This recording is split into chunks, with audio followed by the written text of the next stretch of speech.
सभी दोस्तों को राधे राधे, जय श्री कृष्णा। आज हम आपको नारद मुनि और मृगरारी की कथा बतलाते हैं। ये नारद मुनि की भेंट एक शिकारी से हुई और नारद मुनि के प्रभाव से वह शिकारी एक शुद्ध भक्त बन गया। एक समय की बात है, महान संत नारद मुनि पवित्र नदियों में स्नान करने के लिए प्रयाग गए। वहाँ गंगा, यमुना तथा सरस्वती नदियों का संगम होता है। नारद मुनि भगवान श्री कृष्ण के शुद्ध भक्त हैं। भगवान श्री कृष्ण की कृपा से वे ब्रह्मांड के किसी भी लोक की यात्रा कर सकते हैं। यदि हम लोग किसी अन्य लोक में जाना चाहें तो हमें अंतरिक्षयान की आवश्यकता पड़ती है, किंतु नारद मुनि किसी भी लोक में बिना अंतरिक्षयान के जा सकते हैं। वे ऐसा कर सकते हैं क्योंकि उनका शरीर आध्यात्मिक है। वे आध्यात्मिक वैकुंठ लोकों में भी जा सकते हैं। ये आध्यात्मिक लोक जिसमें हम लोग रहते हैं वह भौतिक ब्रह्मांड से परे स्थित है। वे भगवान श्री कृष्ण के यश का प्रचार करने के लिए सदैव सर्वत्र भ्रमण करते रहते हैं। उनका लक्ष्य रहता है लोगों को शिक्षा देना कि कैसे भगवान को समर्पण किया जाए। जब वे जंगल से गुजर रहे थे तब उन्होंने रास्ते में बाण से घायल एक हिरण को पड़े देखा। उसके पैर टूटे थे तथा वह भयानक दर्द से छटपटा रहा था। आगे नारद मुनि ने एक जंगली सूकर को भी बाण से बिंधा हुआ, पैर टूटा हुआ तथा दर्द से छटपटाते देखा। आगे फिर उन्होंने एक खरगोश को भी उसी अवस्था में देखा। इन पशुओं को इतने कष्ट से में देखकर नारद मुनि का हृदय विदीर्ण हो गया। भगवान के भक्त पर दुखी होते हैं, अर्थात वे दूसरों के कष्ट को देखकर स्वयं कष्ट का अनुभव करते हैं, जबकि जो अभक्तगण होते हैं वो दूसरे को दुखी देखकर, दूसरे को कष्ट में देखकर आनंदित होते हैं। नारद मुनि छटपटाते जानवरों के कारण का पता लगाने के लिए जंगल के अंदर चले। वे जंगल के घने हिस्से में जा पहुँचे। वहाँ उन्होंने एक काले आदमी को एक पेड़ के पीछे छुपे हुए देखा। उसकी आंखें लाल थी। वह पेड़ के पीछे से भयानक तरीके से देख रहा था। वह हाथों में धनुष बाण लिए हुए एक शिकारी था। वह और जानवरों को मारने के लिए तैयार था। वह मृत्यु के स्वामी यमराज के समान प्रतीत हो रहा था। नारद मुनि शिकारी के पास गए। जंगल में शिकारी की उपस्थिति से अनजान और भी जानवर थे। जैसे ही जानवरों ने नारद मुनि को देखा वे चारों तरफ भाग गए। यह देखकर शिकारी अपने छिपने के स्थान पेड़ के पीछे से बाहर आया। वह यह देखकर बहुत क्रोधित हुआ कि जिन जानवरों को वह मारना चाहता था वे सब भाग गए। वह नारद मुनि को अपशब्दों द्वारा फटकारना चाहता था, लेकिन नारद मुनि शुद्ध भक्त होने के कारण बहुत ही निर्भीक और प्रभावशाली थे। शिकारी उन्हें कुछ भी अपशब्द नहीं कह पाया। शिकारी ने नारद मुनि से कहा, हे गोस्वामी, हे महान संत पुरुष, मेरे पास आने के लिए आपने जंगल का मुख्य मार्ग क्यों छोड़ दिया? जिन जानवरों का मैं शिकार करना चाहता था मात्र आपको देखने से वे भाग गए। नारद मुनि ने उत्तर दिया, मुख्य मार्ग छोड़कर मैं तुम्हारे पास अपने मन में उपजी एक शंका के समाधान के लिए आया हूँ। मैं जानना चाहता था कि सारे सूकर और दूसरे जानवरों को जो अधमरे पड़े हैं, क्या उन्हें तुमने मारा है? शिकारी बोला, हाँ, आप जो कह रहे हैं वह सत्य है। इन जानवरों को मैंने ही मारा है। तब नारद मुनि ने पूछा, तुम जानवरों को पूर्ण रूप से क्यों नहीं मारते हो? तुम उनके शरीरों को बाणों से बेध कर वह अधमरा करके क्यों छोड़ते हो? क्या तुम नहीं देख सकते कि उन्हें कितना भयानक दर्द हो रहा है? शिकारी बोला, मेरे प्रिय संत जी, मैं मृगरारी हूँ, जानवरों का शत्रु। मेरे पिता ने मुझे उन्हें अधमरा करना सिखाया है। उससे पहले उनके पिता ने उन्हें ऐसा करना सिखाया। मेरा पूरा परिवार सदैव इसी प्रकार जीवन यापन करता आया है। शिकार के मज़े का एक हिस्सा है मरते हुए जानवरों को भयानक दर्द से छटपटाते हुए देखना। जब मैं अधमरे जानवरों को छटपटाते हुए देखता हूँ तो मुझे आनंद आता है। तब नारद मुनि ने शिकारी से कहा, मैं तुमसे एक चीज़ मांगना चाहता हूँ। शिकारी ने जवाब दिया, हाँ, आप जो कोई भी जानवर या कोई भी वस्तु जो चाहते हैं ले सकते हैं। यदि आपको पसंद हो तो मेरे पास बहुत सी खाल हैं। क्या मैं आपको एक हिरण की खाल या शेर की खाल दूं? नारद मुनि बोले, मुझे कोई भी खाल नहीं चाहिए। मैं तुमसे केवल एक चीज़ दान में चाहता हूँ। मेरी तुमसे विनती है कि आज के दिन से तुम जानवरों को पूर्ण रूप से मारना तथा उन्हें अधमरा करके न छोड़ना। भगवान श्री कृष्ण के भक्तों की कोई भी स्वार्थपूर्ण इच्छाएं नहीं होती हैं। वे भौतिक वस्तुओं द्वारा प्रलोभित नहीं होते हैं। उनका एक ही उद्देश्य होता है, पूरे विश्व में श्री कृष्ण के बारे में प्रचार करना। शिकारी ने पूछा, आप इस तरह क्यों बोल रहे हो? अगर जानवर अधमरे पड़े हैं तो इसमें गलत क्या है? क्या आप कृपया मुझे ये समझाएंगे?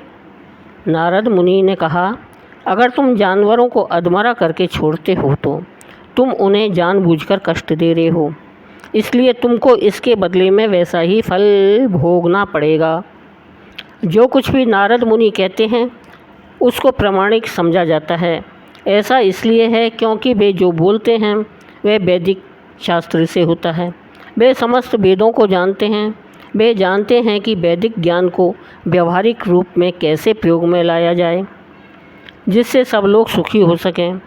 उन्होंने मृगरारी को समझाया कि यदि कोई किसी दूसरे प्राणी को अनावश्यक कष्ट देता है तो वह प्रकृति के नियमों द्वारा उसी प्रकार के कष्ट से निश्चित दंडित किया जाता है। प्रकृति के नियम के अनुसार जीवन के बदले जीवन होता है। प्रकृति के नियम कड़े होते हैं, कोई उससे बच नहीं सकता है।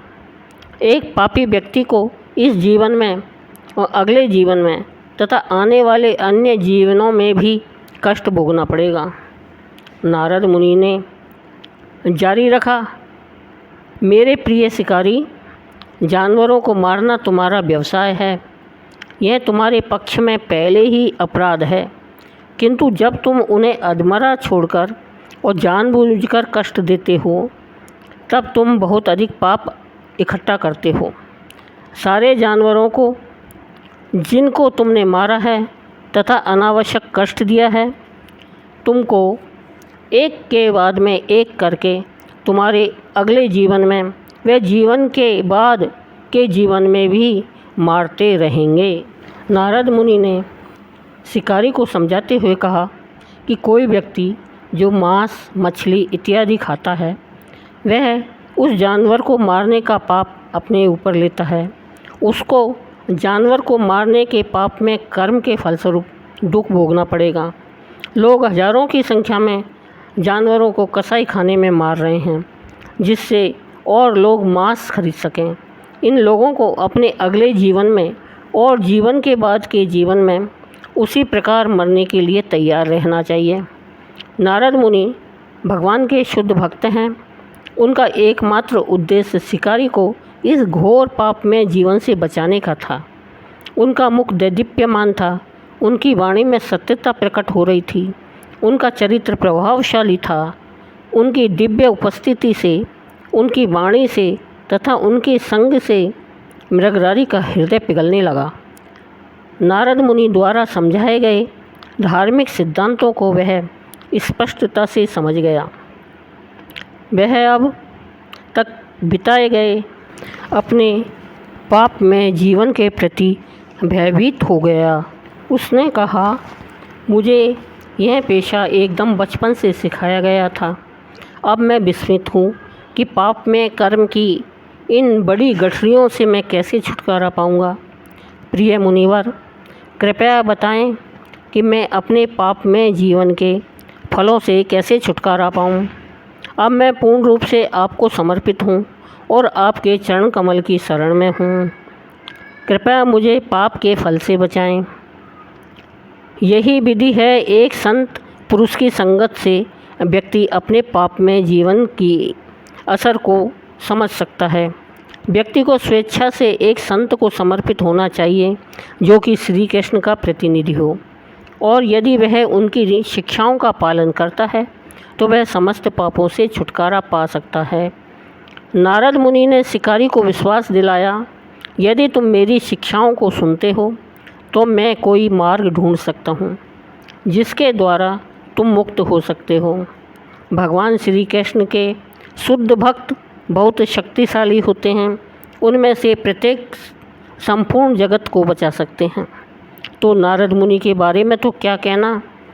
वह बहुत से शुद्ध भक्तों को आध्यात्मिक गुरु हैं।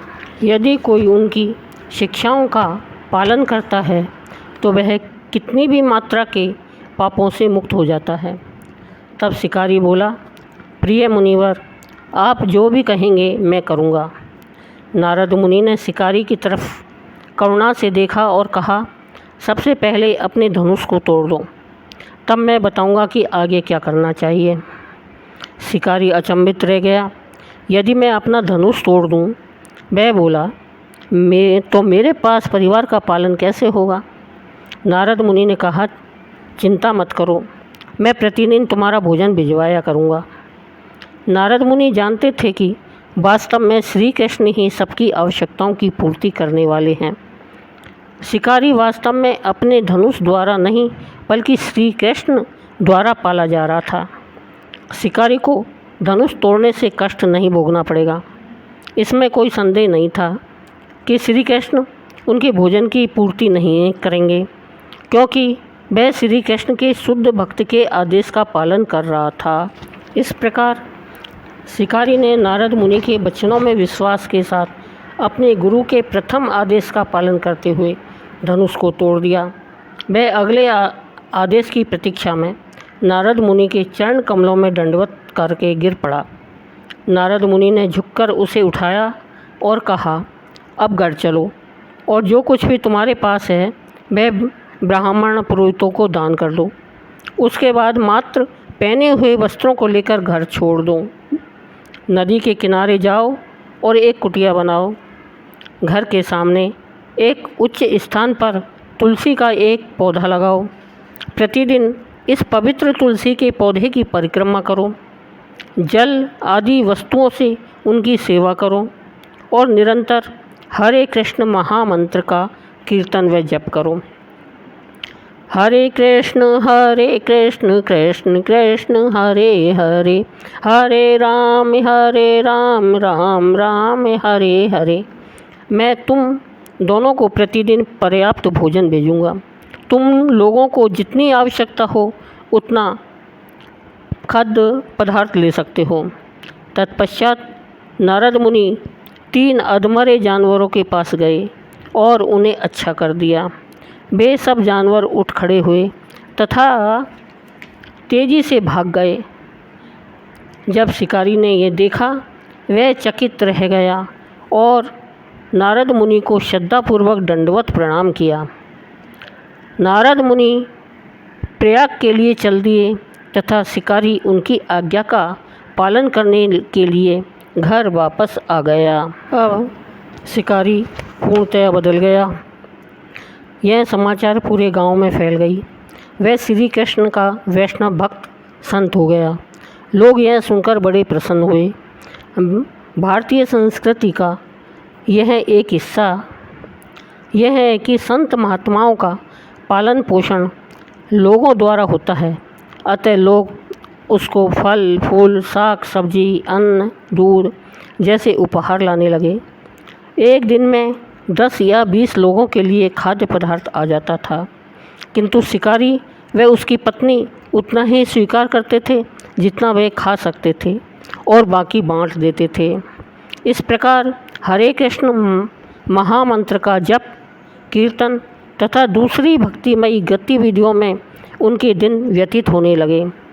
एक दिन नारद मुनि के मित्र पर्वत मुनि ने नारद मुनि से उनको उनके शिष्य मृगरारी के पास ले जाने के लिए कहा। अतः वे दोनों उसे देखने गए। जैसे ही मृगरारी ने नारद मुनि को देखा, वह उनसे मिलने के लिए दौड़ा। एक शिष्य के लिए महानतम आनंद होता है अपने आध्यात्मिक गुरु का दर्शन करना। वह ऋषियों के निकट आया। वह भूमि पर गिरकर उनको प्रणाम करना चाहता था, किंतु उसने ज़मीन पर रेंगती हुई चींटियों की एक कतार को देखा। कुछ चींटियां उसके पैर के आसपास भाग रही थी। अगर वह प्रणाम करता तो चींटियां कुचल जाती। वह एक चींटी को भी नुकसान नहीं पहुंचाना चाहता था। स्थान को स्वच्छ करने के बाद वह अपने आध्यात्मिक गुरु के सामने दंडवत प्रणाम करने के लिए गिर पड़ा। शिष्य का यह कर्तव्य है कि जब भी वह अपने आध्यात्मिक गुरु को देखे, उन्हें दंडवत प्रणाम करे। पर्वत मुनि ने अपने मित्र नारद जी की ओर देखा और कहा, क्या यह वही क्रूर शिकारी है जिसका आप मुझसे वर्णन कर रहे थे? यह पूर्ण रूप से बदल गया है। वह ज़मीन पर तुच्छ चींटियों को भी कष्ट देना सहन नहीं कर सकता। नारद मुनि ने कहा, मुझे अधिक आश्चर्य नहीं है, क्योंकि यह हरे कृष्ण महामंत्र के जप की शक्ति है। हरे कृष्ण महामंत्र को जपने वाला व्यक्ति समस्त अच्छी आदतें विकसित कर लेता है और एक सज्जन व्यक्ति बन जाता है। वह कभी भी दूसरों को कष्ट देने की इच्छा नहीं करता है। तब मृगरारी ने अपने घर के प्रांगण में दोनों महान मुनियों का स्वागत किया। प्रेम व भक्ति के साथ उसने दोनों मुनियों के लिए चटाई का आसन तथा पानी लाकर दिया। उसने उनके चरण धोए तथा दोनों पति पत्नी ने वह पानी पिया और अपने सिर पर छिड़का। तब शिकारी अपने आध्यात्मिक गुरु के सामने हरे कृष्ण गाया। उसका शरीर कांपने लगा। वह आँखों में आंसू आ गए। अपार प्रेम से परिपूर्ण अपने हाथों को उठाया और अपने कपड़ों को ऊपर नीचे हिलाता हुआ नाचने लगा। वह उस कृपा का स्मरण कर रहा था जो नारद मुनि ने उसको प्रदान किया था। नारद मुनि ने अपने शिष्य की तरफ खुश होकर देखा और पूछा, मेरे प्रिय वैष्णव, क्या तुम्हारे पास जीवन यापन करने के लिए पर्याप्त सामग्री मिल रही है? भूतपूर्व शिकारी बोला, मेरे प्रिय गुरु महाराज, जिसको भी आप भेजते हैं, जब भी वह मेरे पास आता है, मुझे कुछ ना कुछ दे जाता है। कृपया इतना सारा ना भेजा करें, क्योंकि हम लोग सिर्फ इतना ही चाहते हैं जो हम दोनों के लिए पर्याप्त हो। श्री कृष्ण का भक्त श्री कृष्ण जो भी देते हैं उसी से संतुष्ट रहता है। वह सिर्फ उतना ही ग्रहण करता है जितना शरीर व आत्मा को साथ में रखने के लिए आवश्यक होता है। वह भौतिक वस्तुओं का ज़्यादा से ज़्यादा पाने के लिए कठिन परिश्रम नहीं करता है। उसको वास्तविक उद्देश्य श्री कृष्ण की सेवा करना है। नारद मुनि मुस्कुराए और यह देखकर प्रसन्न हुए कि शिकारी सारी बुरी आदतों को छोड़ चुका है। उन्होंने कहा, तुम भाग्यशाली हो। पर्वत मुनि अपने मित्र की तरफ देखे। वे बोले, नारद जी, आप पारसमणि हैं। आपसे मिलने के मात्र से ही यह शिकारी शुद्ध भगवत प्रेम से परिपूर्ण हो गया। देवता तक आपकी प्रशंसा करते हैं, क्योंकि आप निम्न जन्म प्राप्त पापी व्यक्ति तक को श्री कृष्ण प्रेम प्रदान कर देते हैं। कोई भी जो आप जैसे श्री कृष्ण के शुद्ध भक्त से मिलता है, वह समस्त अच्छे गुणों से संक्रमित हो जाता है। पर्वत मुनि ने सोचा, यह बड़ी अद्भुत बात है कि यह शिकारी श्री कृष्ण के अच्छे भक्त के रूप में बदल दिया गया है। उन्होंने पूछा, यह कैसे हुआ कि एक पापी शिकारी का उद्धार हो गया? नारद मुनि ने कहा, यह पापी था, किंतु पाखंडी नहीं था। यह एक निष्कपट व्यक्ति था। जैसे ही यह समझ गया कि यह गलत है, इसने अपनी गलती स्वीकार की। यह पूर्ण रूप से समर्पित हो गया और ठीक वैसा किया जैसा मैंने कहा। अतः इसने प्रगति की है। इससे आगे पाप में जीवन का त्याग करने के बाद इसने उसको दोबारा नहीं अपनाया। इसने पाप में जीवन का सदा के लिए त्याग कर दिया। तब नारद मुनि व पर्वत मुनि ने शिकारी व उसकी पत्नी को आशीर्वाद दिया और अंतर्ध्यान हो गए। यह एक वास्तविक कथा है जो यह सिद्ध करती है कि भगवान श्री कृष्ण के शुद्ध भक्त का संग समस्त प्राणियों के लिए महानतम आशीर्वाद है। बोलो श्री कृष्ण भगवान की जय।